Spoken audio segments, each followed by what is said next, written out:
ఓం నమ శివాయ. ఓం శ్రీమాత్రే నమ. సర్వమంగళ మాంగళ్యే శివే సర్వార్థ సాధికే శరణ్యే త్ర్యంబకే దేవి నారాయణి నమస్తుతే. సో అందరికీ నమస్కారం. సో ఈరోజు మనము ముఖ్యమైన అంశం ఏంటంటే గోచారంలో కుజుడు ప్రవర్తన ఎలా ఉంది అదంతా మనం ఈరోజు తెలుసుకుందాం. అయితే ఇక్కడ బాగా గమనించాల్సిన విషయం ఏంటంటే కుజుడు మనకి అక్టోబర్ 20వ తారీఖు నుంచి మనకి జూన్ 7, 2025 వరకు కుజుడు నీచలో ఉంటాడు. సో దీనివల్ల అటు మనకి దేశ గోచారము ఇబ్బందిగానే ఉంటుంది, పర్సనల్గా కూడా చాలా ఇబ్బందులు ఎదుర్కొనే అవసరాలు చాలా ఉంటాయి.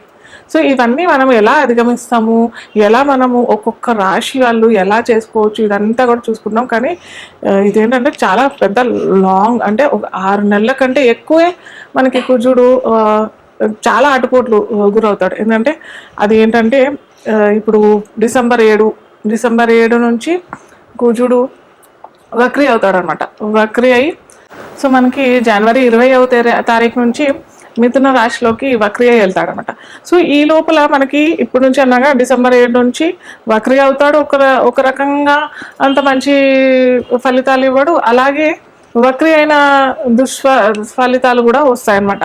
సో ఎవరెవరికి ఈ విధమైన ఇబ్బందులు కలుగుతాయి అవన్నీ మనం డిస్కస్ చేస్తాము. కానీ ఏ విధంగా ఈ 6 నెలలు అంటే 6-7 నెలలు మనకి ఇబ్బందికరంగా ఉంటుంది అన్నది కూడా మనము దేశగోచారంగా పరంగా అటు పర్సనల్గా పరంగా ఒక్కొక్క రాశి వారికి ఒక్కొక్క లగ్నం వారికి ఎలాంటి ఇబ్బందులు ఫేస్ చేయాల్సి వస్తుంది అదంతా మనం డిస్కస్ చేద్దాం.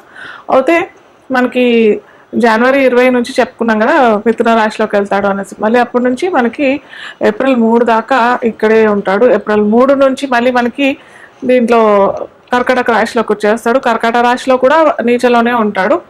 అలాగే అక్కడి నుంచి మనకి ఏంటంటే ఇది జూన్ 7 నుంచి మనకి సింహరాశిలోకి వస్తాడు. సో అప్పటి నుంచి కుజుడికి బలం చేకూర్చి బలం పుంజుకొని మళ్ళీ యథావిధిగా కుజుడు ఏ విధంగా ఒక వారియర్గా మనకి పరిచయం అయ్యాడు. సో అలాంటి ఫలితాలు మళ్ళీ మనము చూస్తామన్నమాట. అది ఎప్పుడు జూన్ 7 నుంచి 2025 వరకు. అయితే ఇక్కడ ఇంకొకటి గమనించాల్సిన విషయం ఏంటంటే ఇక్కడ కుజుడు నీచ అని అనుకుంటున్నాం, కానీ ఇక్కడ కుజుడు నీచభంగ రాజయోగం కూడా అయింది. అది ఎలా అంటే కుజుడికి ఉచ్చ రాశి అయిన ఆపోజిట్ మకర రాశి. సో మకర రాశ్యాధిపతిని చూస్తాడు కాబట్టి, మకర రాశ్యాధిపతి అయిన శని ఇప్పుడు ప్రస్తుతం కుంభంలో ఉన్నాడు కాబట్టి, కుంభంలో మనకి వక్రి నుంచి వెళ్ళిపోయాడు కాబట్టి శని కుంభరాశిలో ఉన్నాడు. సో కుంభంని చూస్తాడు కాబట్టి మనకి నీచభంగ రాజయోగం అవుతుంది. కాబట్టి మనకి అంత నీచమైన ఫలితాలు మటుకు ఏం కనిపించవు. కాకపోతే దేశగోచార పరంగా చూసినట్టయితే మనకి భూములు కొనుగోలు తక్కువ ఇవ్వడం, భూము రేట్లు చాలా, అంటే రియల్ ఎస్టేట్ పరంగా చూసినప్పటికీ అంత మార్కెట్ లేకపోవడం. యాక్చువల్గా ఇంకోటి ఏంటంటే భూమికి సంబంధమైన వివాదాలు రావటము, కొన్ని ఆటంకాలు, కొన్ని విస్ఫోటకాలు కూడా జరగాల్సిన పరిస్థితి. కానీ ఇప్పుడు ఇంతకుముందు చెప్పుకున్నాం కదా నీచభంగ రాజయోగం అయ్యింది కాబట్టి ఇవన్నీ నలిఫై అయిపోతాయి అన్నమాట. సో ఇప్పుడు ఒక్కొక్క రాశికి ఎఫెక్ట్ ఎలా ఉంటుంది, ఏం చేసుకుంటే వాళ్ళు ఏం పరిహారాలు చేసుకుంటే కనుక వాళ్ళు చక్కగా వాళ్ళ జీవితాన్ని సరిదిద్దుకోవచ్చో చూద్దాం. కర్కాటక లగ్నం తెలియని వారికి రాశిగా పరిగణించినట్టయితే మనకి కర్కాటక లగ్నం వారికి చాలా ఇబ్బంది అండి. ఎందుకంటే మనకి దశమాధిపతి అయిపోతాడు కుజుడు. ఓకే, దశమాధిపతి అలాగే పంచమాధిపతి అయిన కుజుడు నీచలో ఉంటాడు కాబట్టి ప్రొఫెషనల్లో అంత సక్సెస్ అయితే ఉండదు. కొత్తగా ఏదైనా జాబులు వెతుక్కోవాలంటే వాళ్ళకి చాలా ఇబ్బందిగా ఉంటుంది. ఓకే, అలాగే ఏమైనా ప్రమోషన్స్ కావాలి అని అనుకున్న వాళ్ళకి అది కూడా చాలా ఇబ్బందిగానే ఉంటుంది. ఏదో మీరు జాబ్ ఉంది, మీకు ప్రమోషన్స్ కావాలి అని అంటే మటుకు ఆగిపోండి అక్కడే, లేదా జాబ్ చేంజ్ చేయాలి అని అనుకుంటే మటుకు కూడా మీరు కూడా ఇక్కడే ఆగిపోండి. ఎందుకంటే not advisable, any cost not advisable. ఎందుకంటే మీకు ఏదో ఆశ పుట్టేస్తుంది. ఎందుకంటే ఇక్కడ నవమంలో మీకు రాహు కూడా ఉన్నాడు కాబట్టి రాహు ఆశ పెట్టిస్తాడు, మీకు ఏదో పెద్ద జాబ్ వస్తుంది లేదా పెద్ద ప్రమోషన్ వస్తుంది మారితే అన్నట్టుగా ఉంటుంది. కానీ ఎండమావులాగా ఉంటుంది. అక్కడికి వెళ్ళేసరికి మీకు ఏమి ఉండదు. సో ఉన్నది పోతుంది, ఉంచుకున్నది పోయింది అన్నట్టుగా సామెత ఉంది కదా మనకి. సో ఆ విధంగా అవుతుంది కాబట్టి సో మీరు ఉన్న జాబ్ని నిలబెట్టుకోవడానికి ప్రయత్నం చేయండి.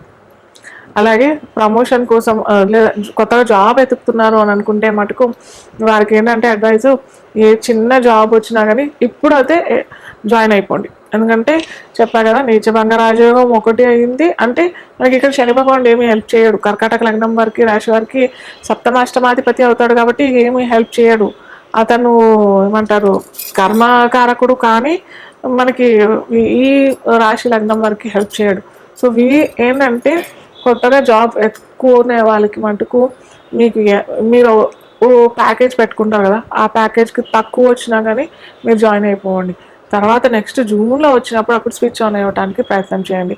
కానీ అప్పటిదాకా మటుకు మీరు ఎటువంటి కొత్త ఉద్యోగ ప్రయత్నాలు లేదా ప్రమోషన్లు లేకపోతే పెద్ద చేంజ్ వస్తుంది అని మాత్రం ఎక్స్పెక్టేషన్స్ అయితే పెట్టుకోకండి కర్కాటక లగ్నం స్పెసిఫిక్గాను. అలాగే మీరు ఏమన్నా బిజినెస్లో ఉన్నట్టయితే మటుకు ఖచ్చితంగా ఉన్నది నడపండి అంతేగాని కొత్తగా ఇన్వెస్ట్మెంట్స్ అయితే అసలు పెట్టకండి. ఆటోమొబైల్స్, అలాగే స్పెసిఫిక్గా కర్కాటక లగ్నం రాశి వాళ్ళు అయితే ఈ భూ వివాదాల్లో చిక్కుకునే అవకాశాలు చాలా ఉంటాయి కాబట్టి చాలా జాగ్రత్తగా ఆచితూచి అడిగేయండి. కొత్తగా భూములు ఏమి కొనుగోలు చేయకపోవడమే గుడ్ అడ్వైజ్. ఓకే, ఇవి పాటించుకున్నట్టయితే మటుకు కర్కాటక లగ్నం వారికి కూడా ఎటువంటి ఇబ్బందులు అయితే ఉండవు. సో మనకి కుజుడు నీచలో ఉన్నాడు. చాలామంది నన్ను ఇన్ జనరల్గా అడిగేది ఏంటంటే, ఇంట్రెస్టింగ్ టాపిక్ ఇప్పుడు మనకు వచ్చేది ఏంటంటే రెమెడీస్ పార్టీ ఏం చేసుకోవాలి, ఎలా చేసుకోవాలి, ఏం చేసుకుంటే మనకి ఈ 6 నెలలు 7 నెలలు మనకి కుజుడు భయభ్రాంతులకు గురి చేస్తాడు కాబట్టి కొద్దిగా రిలీఫ్గా ఉంటుంది అని చాలామంది అడుగుతున్నారు.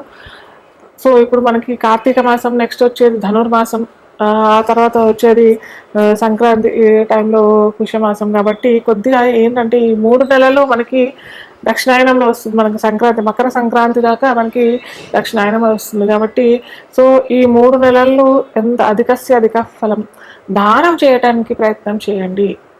ఏమి చేయాలి అది నేను చెప్తాను. సో కొద్దిగా ఎక్కువగా మనకి నేను ఇంతకుముందు అన్ని రాశులకి ఒక్కొక్క రాశికి ఏ రాశుల వాళ్ళు దానం చేసుకుంటే బాగుంటుంది లేదా ధారణ చేసుకుంటే బాగుంటుంది అనేసి క్రితం వీడియోస్లో చెప్పాను. సో మీరు ఏంటంటే ఇక్కడ మనకి ఇది నేను చెప్పేది ఏంటంటే కొద్దిగా జూన్ దాకానే చేసుకోండి. నేను చెప్పాను కదా అని అందరూ లైఫ్ లాంగ్ చేసుకుంటా అంటే సరికాదు. సో కొద్దిగా కందులు దానం చేసుకోవడానికి ప్రయత్నం చేయండి. ఎరుపు మందారాలు స్వామికి, శివుడికి అర్పణ చేయడానికి ప్రయత్నం చేయండి. సోమవారం, మంగళవారం ఇది చేయడానికి ప్రయత్నం చేయాలి. గులాబీలు పెడతట్టయితే మటుకు మంగళవారం చేస్తే చాలా మంచిది. అలాగే మనకి ఇది కార్తీక మాసంలో మనకి పౌర్ణమి కూడా కృత్తిక నక్షత్రం వస్తుంది. కార్తికేయ స్వామి, కుజుడికి అతిదేవత ఎవరు అని అంటే మనకి సుబ్రహ్మణ్య స్వామి. సో ఈ కార్తీక పౌర్ణమి రోజు కూడా మీరేమన్నా ఈ ఎరుపు రంగు వస్తువులు లేదా వస్తువులు అని అంటే మీకు ఏమన్నా చేసుకోవచ్చు. అంటే అమ్మవారి గుళ్ళో గాజులు, ఎరుపు రంగు గాజులు కూడా ఇవ్వచ్చు. సో గాజులు ఇవ్వచ్చు. ఏమంటారు వాళ్ళ బ్యాండ్స్ అని వస్తున్నాయి కదా, సో ఆడపిల్లలకి బ్యాండ్స్ ఇవ్వండి. ఇలాంటివన్నీ చేసుకోవచ్చు. కందులు మాత్రం మీరు చేసుకునే దాంట్లో పెట్టేసుకోండి. ఎంత చేసుకోవాలి అని కూడా చాలామంది అడుగుతుంటారు. సో మీకు తాహత్తుగా ఎంత తాహతే అంత చేసుకో. ఇప్పుడు నేను నెలకు 10 లక్షలు సంపాదిస్తాను, పావు కేజీ డొనేట్ చేస్తాను అంటే అది కరెక్ట్ కాదు. అలా అని 10 ఏళ్ళు సంపాదించే వ్యక్తి నేను నెలకి 2-3 కిలోలు దానం చేస్తానంటే అది కూడా సరికాదు. సో మీకు ఎంత చేత అవుతే అంత చేసుకోండి. కాకపోతే 250 గ్రాములు అంటే పావు కేజీ చేసుకుంటే మటుకు అంటే మనం చేసింది ఆ బ్రాహ్మణ కుటుంబంలో అయినా లేకపోతే ఇంకెవరైనా ఆ రోజు వాళ్ళు ఆ పప్పు లేకపోతే ఇంకేదన్నా వండుకుంటారు కదా, సో వండుకునేటట్టుగా ఆ బ్రాహ్మణ కుటుంబానికి మనం ఇచ్చినట్టయితే మంచి ఫలితాలు వస్తాయి. సో ఇవి చేసుకుంటానికి ప్రయత్నం చేయండి. అలాగే భూ సేకరణ మాత్రం చేసుకోకపోవడం మంచిది ఈ 6 నెలలు.